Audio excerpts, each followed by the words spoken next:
Pat. Good day again, my friend. Welcome back to the Archive podcast and YouTube channel. It was great to chat last time. Fantastic to have you back. We're going to talk about today why every man and their dog, or every woman and their dog, is launching a golf brand. I'm fascinated to see what and where we go with that one. But before we do, how's things? And how's this hoodie? More to the point. You know, I almost wore that hoodie to this podcast, so I'm glad we didn't turn up Twinning. like a meme from Step Brothers. Adam, it will come as no surprise to you that yet again a round of golf has been kiboshed because of the UK weather. It is May and it is hammering it down yet again. So the only warmth that I can get is firing some spicy takes with you in the warehouse, in the shed, in the workshop, however I want to brand it. I'm happy to be here. Thank you for having me. That's all right. That's a pleasure. It's getting a little bit chilly here in Brisbane, in southeast Queensland. I think it's getting like down to around about 15 or 16 degrees Celsius. So yes, the hoodie is coming in very handy for us warm-blooded Queenslanders. Yeah, I know.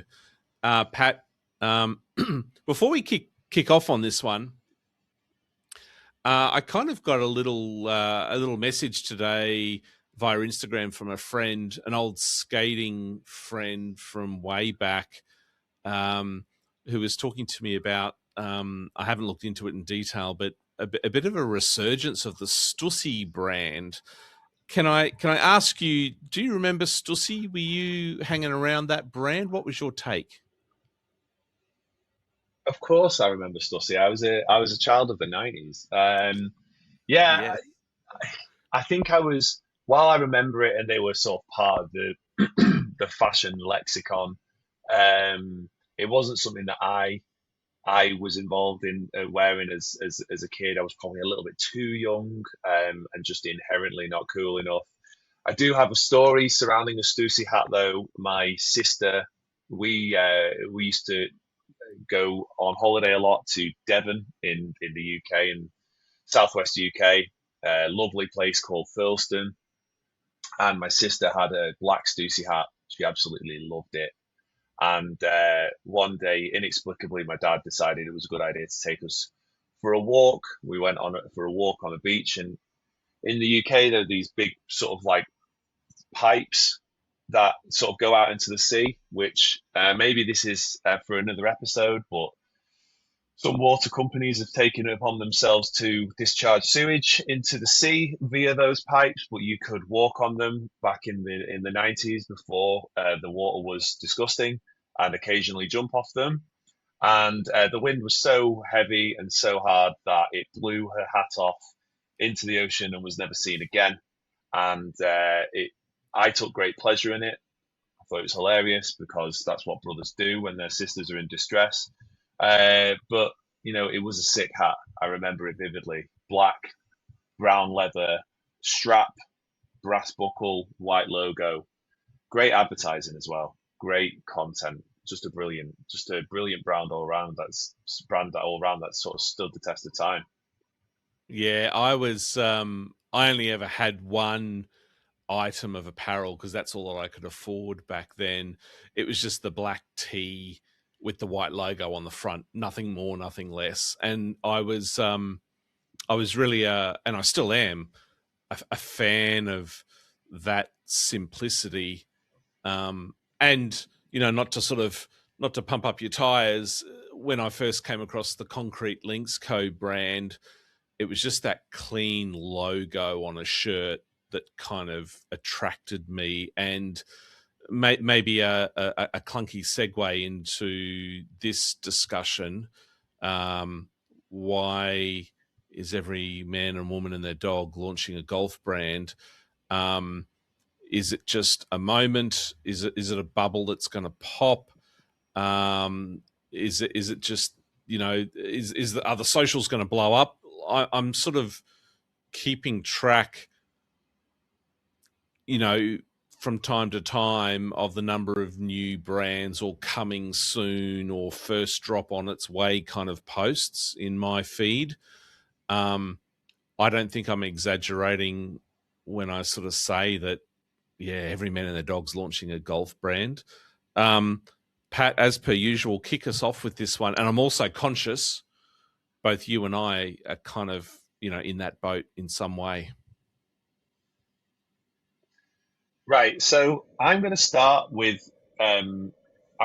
one answer, but there's something that I feel is inevitably going to be clipped because that's the world that we live in, and so I'll get onto that because I have a very very hot take surrounding a lot of brands that are starting up.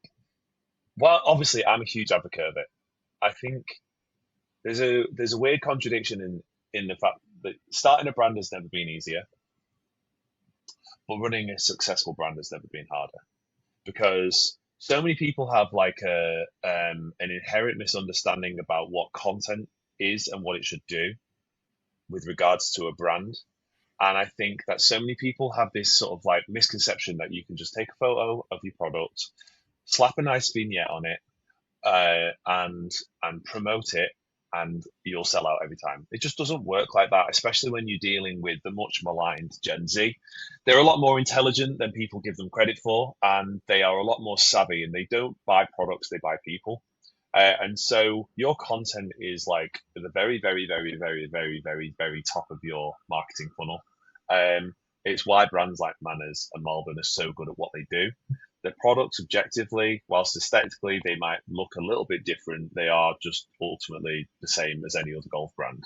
Um, that that sounds disparaging, but what I'm saying is it's clothing that golfers will wear, right?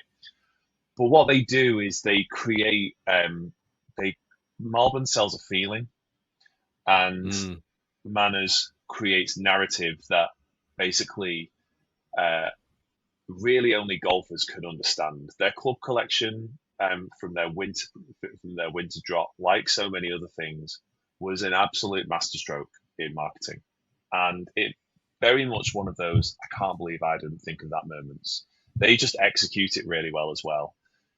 Now I'm going to get onto my take, but can we just stop with the AI slop of people thinking that people are stupid enough to see an advert through Meta where it's a guy with 12 fingers swinging a golf club where it's upside down and hitting a ball that explodes into the sun, where and they're stupid enough to think that people are going to buy their stuff. Can we just stop with the lazy marketing? Can we just stop with just thinking like, oh, this is a quick buck to make? Because let me tell you something now, brother. If you think that you are in this industry to make a quick buck, you are like very massively, massively, massively mistaken. Your mm, margins are are insanely tight.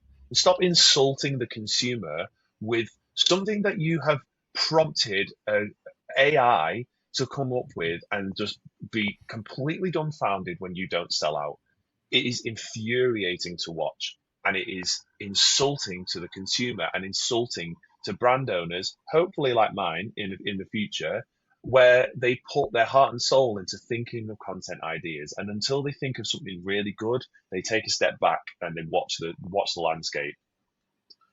It, it is infuriating that people think that they can get away with that because people deserve so much more.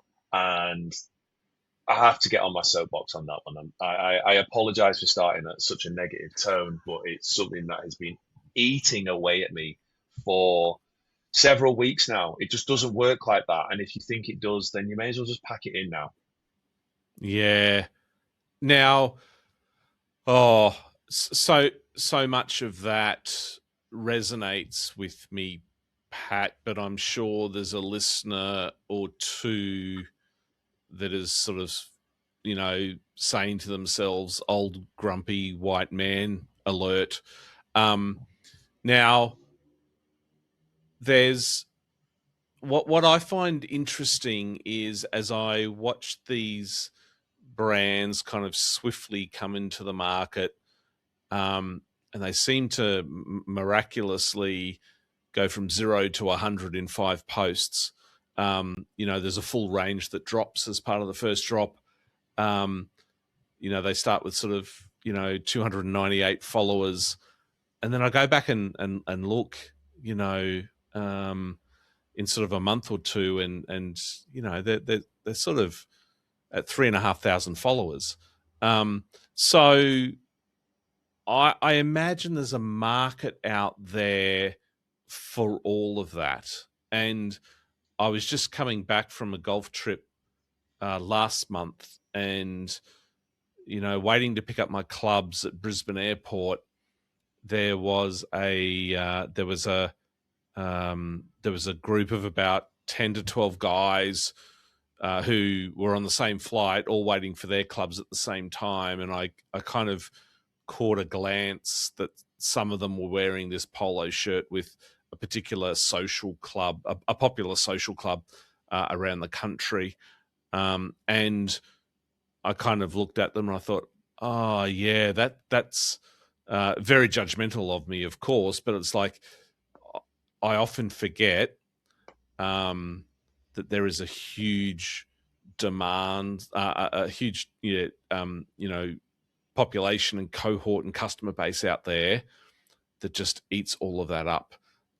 So I too have a lot of frustrations and am furious and rant like that. But this golf world, as we discussed many episodes ago, this golf world is now not what it used to be. It is all and sundry are in and involved. So is this just a simple matter of supply and demand that's going on? Um, and is it folks like you and some of my other brand partners, that are really, telling a story and on a journey? Is it that we're the schmucks here? And Pat, you shouldn't be caring as much as you do. What's this a case of? And let me be clear on one thing. Like, it might sound like old man yelling at cloud, like my little rant, but I often find the perpetrators of this AI garbage are men in their mid 40s, who just think that slapping a logo on a cheap t-shirt is tantamount to owning a clothing brand. Like, that's just, dude, like, dog, like, that is just not it. Just get out of here with that rubbish. Like, it, ultimately, if someone wants to start a brand on their own, that is absolutely fine. It's because they see a perceived gap in the market. When Concrete Links' first idea, I think we've discussed on a previous podcast, when Concrete Links kind of first came into my mind and first came into my life, I suppose, or the idea of it, the brand name, the idea of the name hadn't even kind of happened at this point. But it's an absolute purist inception. Concrete Links came around because I saw a man walking past my business, and it's in Manchester city centre, wearing a Titleist hat. And I looked out of the window at that guy and I immediately knew golfer, right? And I thought, isn't it really weird that guys who play golf don't wear golf gear in normal social settings? And that became the nucleus about what we believed that it was not a problem, but something that I wanted to fix. I wanted to kind of have originally the tagline was golf adjacent street style, which I kind of look back and I think I know what I was trying to do, but also I'm cringing so hard that my eyeballs turn inside out. But I think at the time I was kind of naive to what was going on, and this kind of like explosion in golf, and we were kind of like on the kind of coattails, if you will, of this kind of like movement.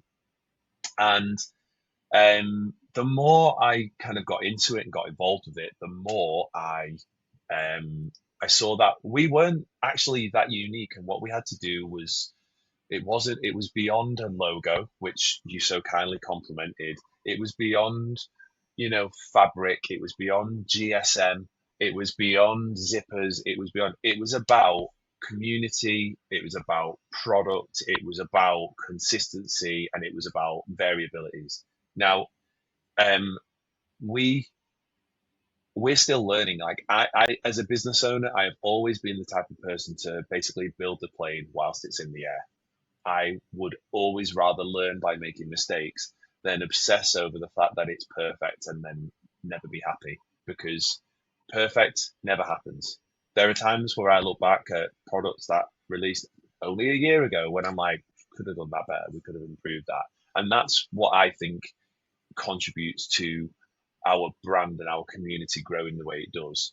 And since I've kind of got a new business partner on board who has kind of brought like clarity to the figures, to the numbers, to the suppliers, to everything.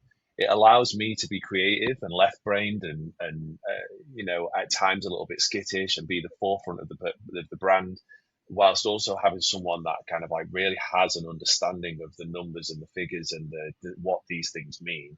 And I think so many people just see a t-shirt that sells for $140 or £140.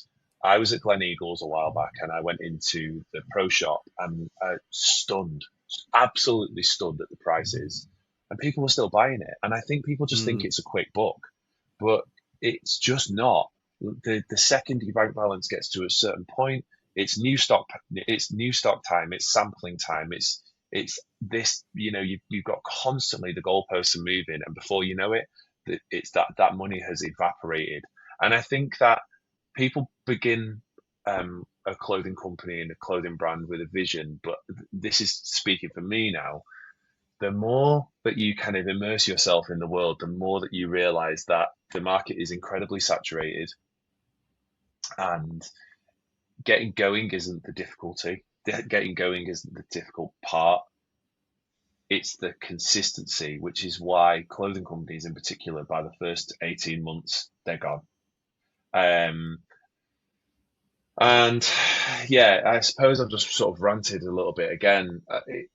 It's tough because I think this space is amazing, but I think we need to start getting real and having real conversations with ourselves as to like what is it that what is it that we're doing as brands, and what are we who are we serving beyond ourselves? Yeah, Because ultimately, if you're just making products that you want to wear yourself, then that's cool, man. You just didn't need to spend the 10 grand beforehand. yeah. I I want to sort of break a few parts down, Pat, because um, I think when it comes to the lifestyle and sort of streetwear inspired brands and products and apparel, or and you know, I don't know all the correct words either, but you know, when I look at um, when I look at those common ones that we're referring to these days, that you know we're kind of idolizing, you know, whether it's Malbon or whether it's Manners, you know, we've got others out there like Metalwood, you know, well established, more modern brands. Um, are they traditional? I don't know. That's a weird word, but Pat, what I'm not seeing, which I want to explore with you, and please correct me if your observations are otherwise. So I confess, I've got in the wardrobe. You know, I've got a handful of FootJoy polos. I've got a handful of Peter Millar polos. Um, I think I've got one Holderness and Bourne, and I think I've got a couple of, you know, Shark, Greg Norman polos, right? So kind of classic, you know, middle-aged man polos for the golf course. Now in that spectrum of brands I just sort of rattled off, Holderness and Bourne. I've also got, I do have a what's the wolf one? What's the wolf one? I've forgotten it. Grayson. Uh, Grayson. I've got a Grayson. So Grayson, Holderness and Bourne, you know, I think each of those were kind of like high 100s Australian dollars. And then sort of, you know, the Peter Millar, you know, was, you know, I don't know, between 120 and 150. So you've got these higher endish plain polo brands. Um, I'm not seeing any young up and coming kind of trendy, edgy brands or people trying to get into that market, if that makes sense. Like, like with a pinstripe and without a big logo on the front. Like when I look at Holderness and Bourne, for example, and Peter Millar, you might have just a small, subtle logo somewhere. Um, what I'm seeing in the sort of saturated market segment is all the streetwear and the lifestyle and that edgy stuff. But you know, I don't know many people sort of going in and wanting to topple Peter Millar and Holderness and Bourne or compete in that sort of upper echelon. Um, or am I just missing that? Are there brands out there, young guys like you and me that are trying to hustle as a side gig to get into premium polos, for example? And when I say premium, I don't mean quality. I mean sort of that prestige, get them into sort of, the private country clubs and things like that. Yeah, I think it's what's so strange about the space that we exist in, or the conversations that we consistently have surrounding, golf, is it's so easy for it to become an echo chamber. It's a bit like Twitter back in the day. Ultimately the algorithm tells us what it thinks we want to see. And so my reading of the tea leaves is we are probably, growing rapidly, but and when I say we, I mean like you and I and the kind of the culture and the expanded network in which we exist in. We are part of a rapidly growing but still very small percentage of the golfers market. And I think what we can sometimes lose sight of is golf on a wide scale is still very much set in its ways, and there is still a demographic of people that prioritize um, the little crown or the little wolf or the FJ and so on and so forth as their way of displaying, I don't know, almost their own sort of unique golf centric flex, if you will, right?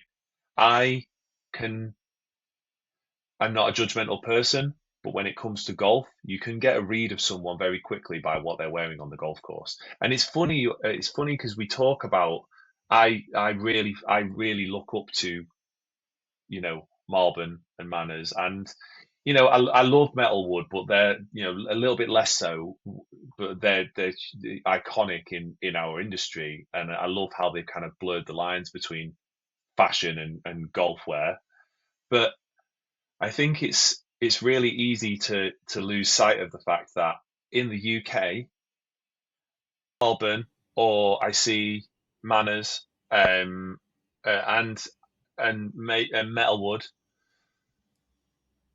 on the golf course. To me, that's still very much like, huh, that's cool. You get it, but that is like an overwhelming minority. And the Yeah, majority of people on the golf course will still wear FootJoy, Peter Millar. Now, look, that's kind of probably what inspires people to to start their brand because they think, oh God, not that many people wear this type of clothes that I would want to wear on the golf course. And like when you get in it, you're like, whoa, shit, man! I'm such a tiny drop in the ocean, and we're yeah, experiencing that now. Like, I have a huge amount of respect, and this is a mutual friend of Jordan from No Lane, no, not No Lane, No Return Club.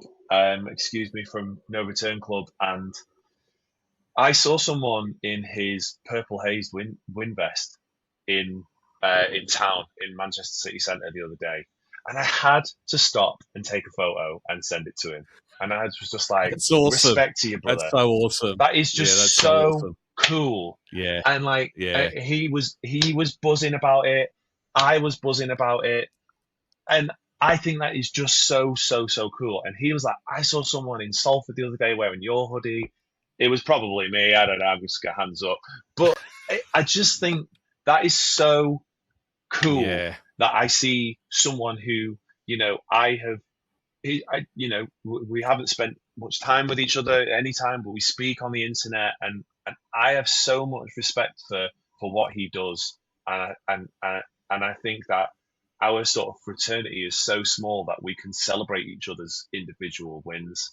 And there's another brand from this area called Etiquette who was originally aligned with golf, but I think they're kind of trying to get more into that like lifestyle stuff. And Wayne Rooney was wearing his hoodie on a podcast that has gone in front of millions of eyes, no doubt. And that is so cool. And it was the Mm. same energy. I don't know, do not know Stephen Marvin. I do not know Luke from Manners. But when I see Manners, because it is still so rare, I'm like, huh, that's cool. And so I think it's dead easy for us to be sort of stuck in this echo chamber of uh, no one wears this fashion that I want to wear, but they do. They do. It's just the overwhelming majority still wears Peter Millar FootJoy.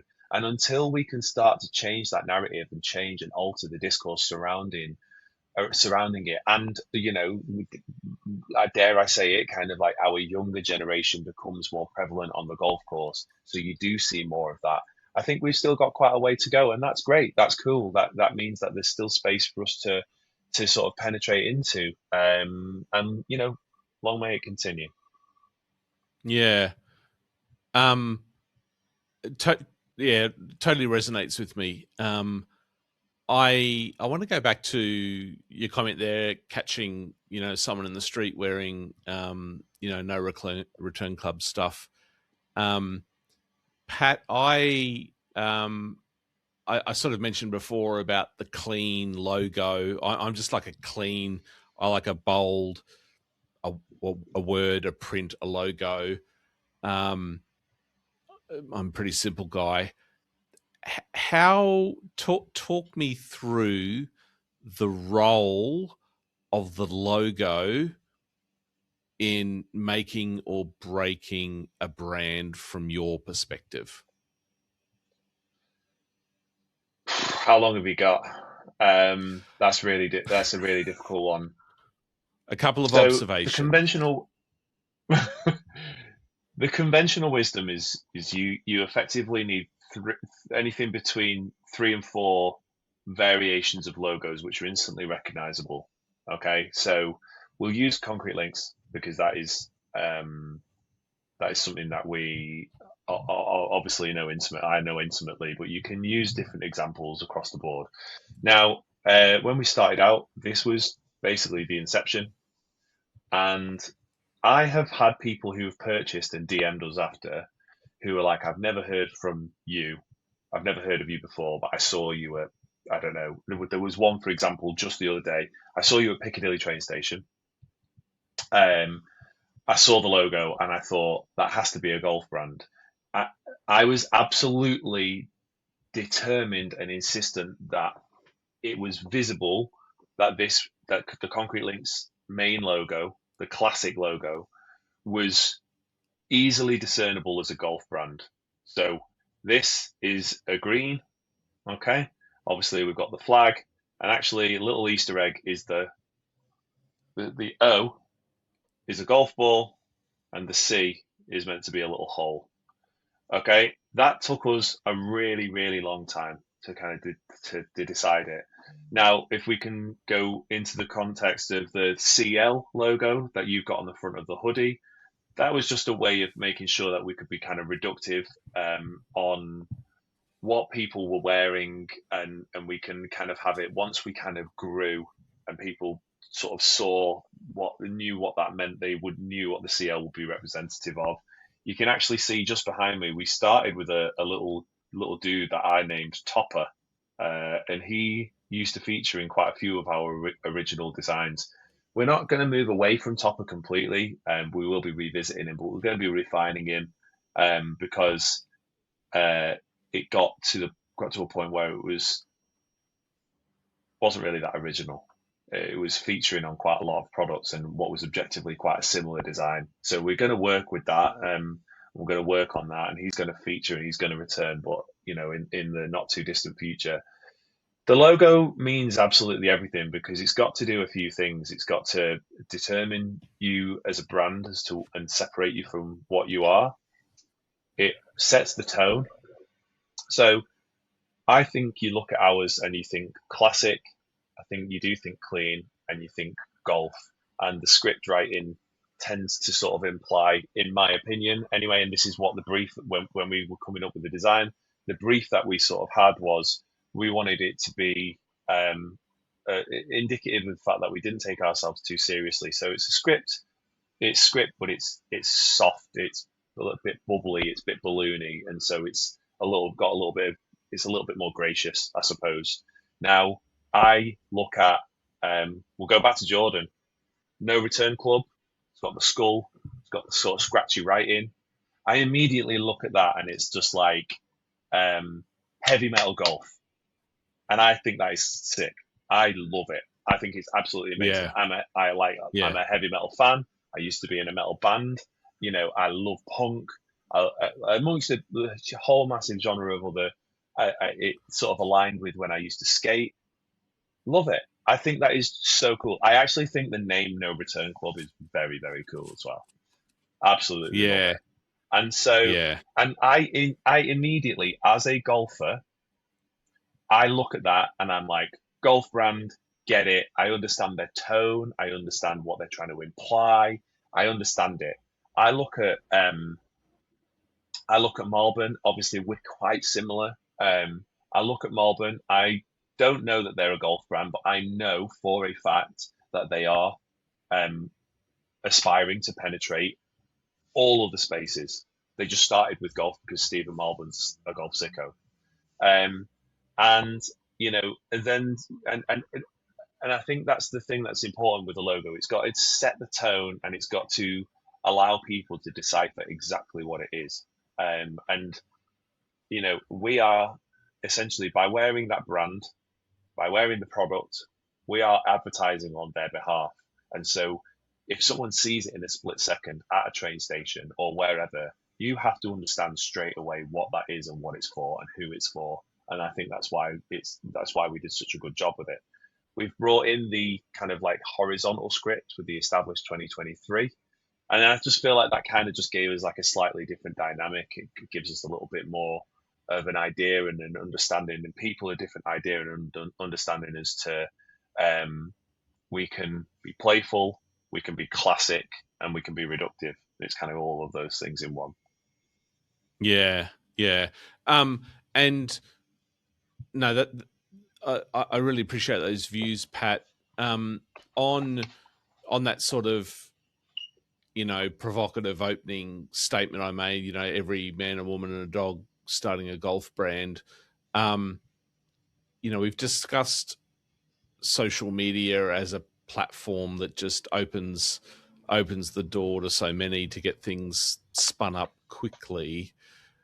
Um, what uh, what role is social media? What role is it playing for those brands that are more, you know, sustainable or sustaining and enduring? How are you seeing the use of social media differ from, you know, quick buck sort of, opportunistic now versus sort of those that are more longer term and are still hanging around, and share stories of how you're using it as well, because that's how we're kind of all viewing things now, isn't it? Social media, that's the gateway, takes us to website, buy online. That's just the formula now, isn't it? Yeah. Um, I think with social media, you've got to remember that it's difficult because social media is the sort of the same thing that encourages people to reject, unsustainable practices and fast fashion but it's also the thing that propagates it as well. And I think as a brand owner, the really smart brand owners, and I'm not putting myself in this bracket really, but I think what people are using social media for is a tool to tell a story as opposed to, or well, the smart ones are using it as a tool to tell a story as opposed to a tool to sell a product. And Yeah. everybody has a USP that they believe is unique to their individual product because going back to what I was saying before, it's to be reductive. It's clothing. The market is incredibly saturated, and really, especially if you're sort of leaning into like founder led content to tell a story, people will subscribe to you in that way as well. And I think if you talk about, let's say, with Keeping Up with the Kardashians, right? It's probably arguably one of the most popular reality shows ever. A season of Keeping Up with the Kardashians finished, and you had to wait until the next one. Now, with the advent of social media, you can release as many episodes as you want. You can release 3 in a day, and they can be bite-sized and they can be long. And then you can go into long-form content and go into YouTube to reinforce your story. Yes, and there's brands like Odd Muse, where she was really the first person to lean into like founder-led content. This is from my understanding. I might be completely wrong on that one. Where people bought the person before they bought the product, and I've said this before, just taking a picture, slapping a nice vignette on it and promoting it is just not the way to generate sales anymore. That you have to be able to differentiate yourself. That's what Manners do so well. Like their whole MO is like, it's a game to be explored. That's reflected in the kind of aesthetic of their clothing, which I love, but it's also reflected in their storytelling as well.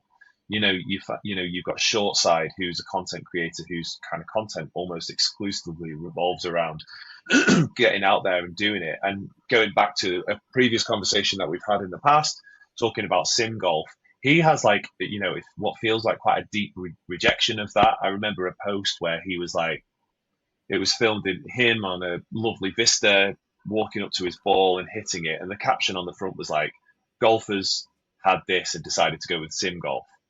Now, what he is doing by proxy is he's leaning into Manners' message of like the game is to be explored, and their content revolves around it. Last year they did the foul weather collection. They were in Iceland. They were climbing up hills. They were climbing up mountains. Each of us has an opportunity to tell a story through the lens that we see the game and how we want the game to exist within our worlds, right?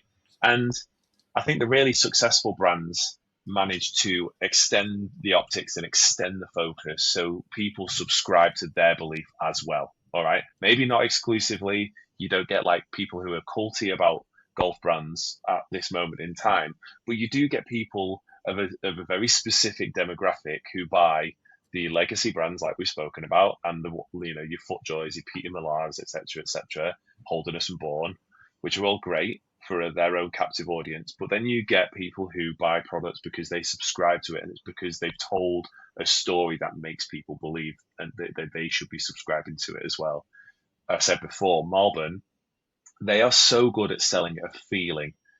A lot of their content is product focused, but they sell an idea that if you buy into us and buy into a brand, you are aligning yourself with this type of audience. Okay. And whether their price point and the psychology surrounding their price point doubles down on that, or whether or not that's first, it's very chicken or egg. But, no one can tell me that a polo at £140 or a hoodie at £200 is objectively any different to that of, say, one that we sell for £69, right?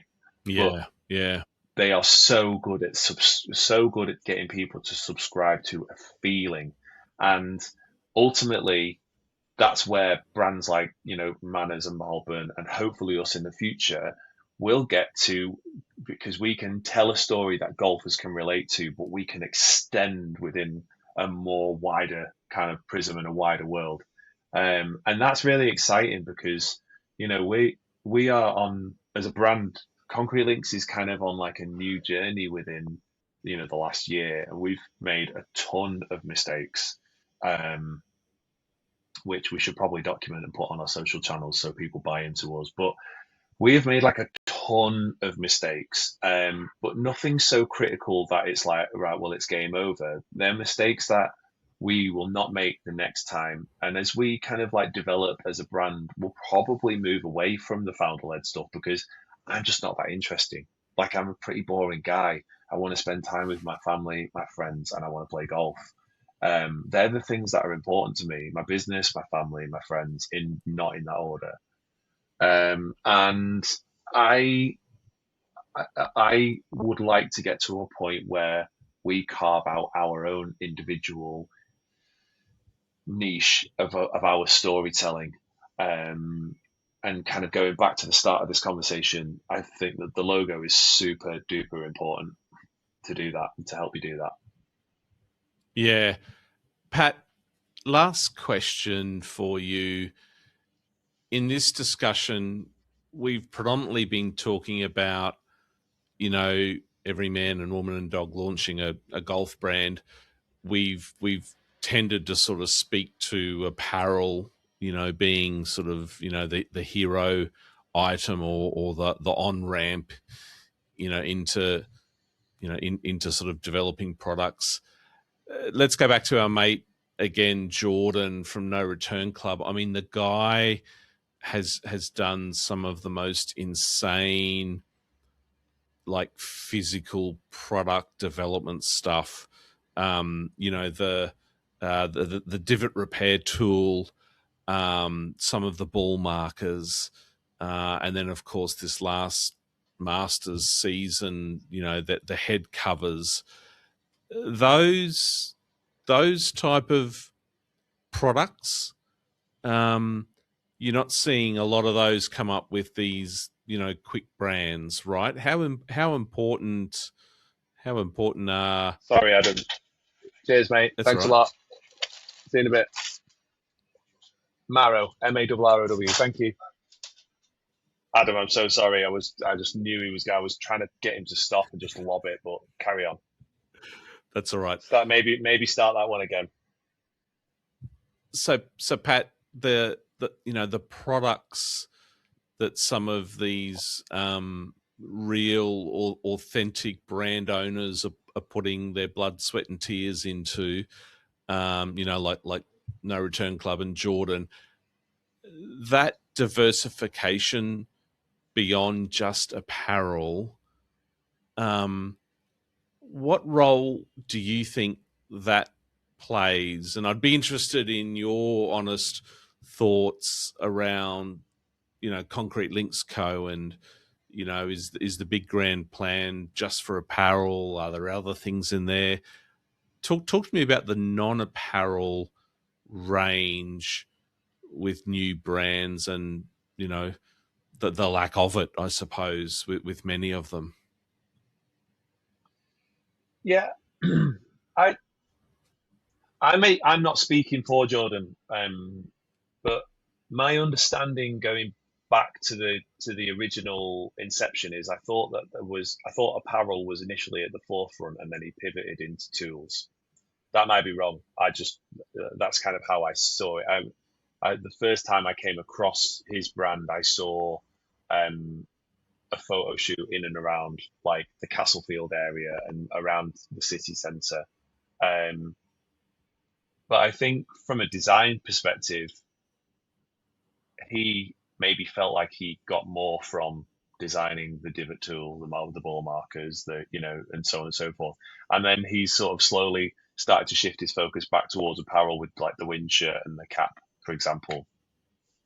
Now, it depends on it depends. Obviously, he's got the tees as well, which very cool. Like, I love his brand as a whole. I just think it's brilliant. I think it just depends on what you perceive to be the problem that you want to solve first and most importantly, doesn't it? Like, ultimately, Mm. people start a brand because they believe that they are addressing a problem that is not only unique to them but to the wider ecosystem in which they're a part of. And you have you basically have a a choice at the start. You know, you've got the message that you want to put out, but beyond that message that you want to put out, you've got the type of product that you want to execute with. And then ultimately you choose how you market it. Now, some people are super duper product focused, which is fine. Some people are story focused. Some people are a bit of both, you know, and, you know, the list is honestly, the list is endless. Now, I think from my perspective, and I've spoken about this with my partner, you know, quite a lot. I think the day will come where we do move into the kind of, you know, head covers and ball markers, but we also get the same question asked about like when are you moving into women's clothes? You know, Mm. I don't know enough about it.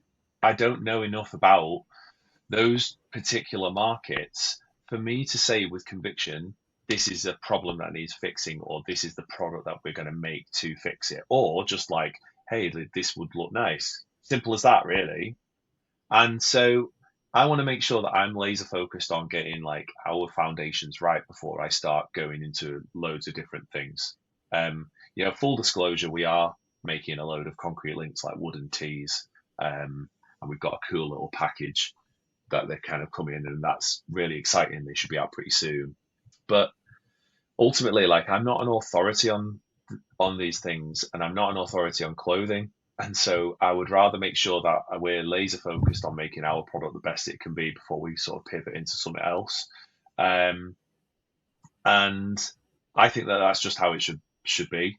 But that's just me as an individual. That's me as like a unique business owner, and um, I think that's what makes brands cool, makes them special. I think the pivot into um, tools and whatnot for Jordan is what made his kind of clothing products later down the line more special, because I think he'd refined his brand identity and then used that brand identity to tie a bow on products that he he wants to put on people's bodies.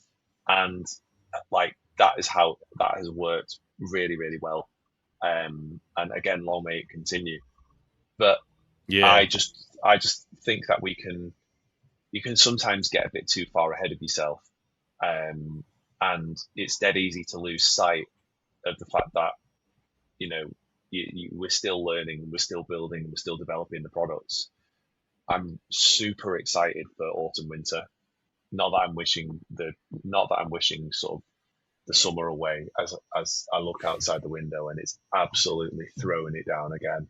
I'm not wishing that the lighter nights and the sunnier, warmer days away, but what we've got in plan and in store for autumn winter is absolutely mega, and I cannot wait for people to see it.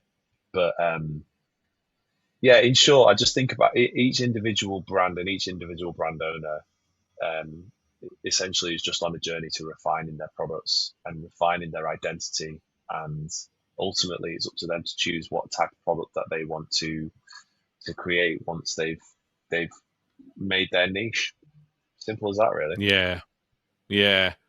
Look, Pat, really, really insightful words there, and really kind words as well. Like I love hearing you talk about your brand and Jordan from No Return Club, the mutual admiration. That's what I kind of love about golf and love about this sort of brand space that we're hanging around in. So thanks for those comments. And on your comments there about getting foundations right and things like that, it does not matter where you are in the world, Pat. You need a hoodie. Am I right? Everyone needs a hoodie. It doesn't matter if you're in subtropical Brisbane and Queensland, Australia, like I am. You do need a hoodie, and of course in other parts of the world. And for those that are in Australia, there is no better hoodie than what I am wearing right now. Head to northsidegolf.com.au for a Concrete Licks hoodie. pistachio, watermelon. What's the dark green one, Pat? Is it pine green? Pine green, yeah, Pine pine green, and green. it's like a gold. It's almost like a goldy or creamy chain embroidery. It's delicious. So anyway, Yeah, it is a good one. more on that sort of off air here. But look, folks, head to our Instagram archived.golf. In the bio you'll get all of the links to the Spotify's and the YouTube's places where you're going to get more great archived golf listening and viewing pleasure.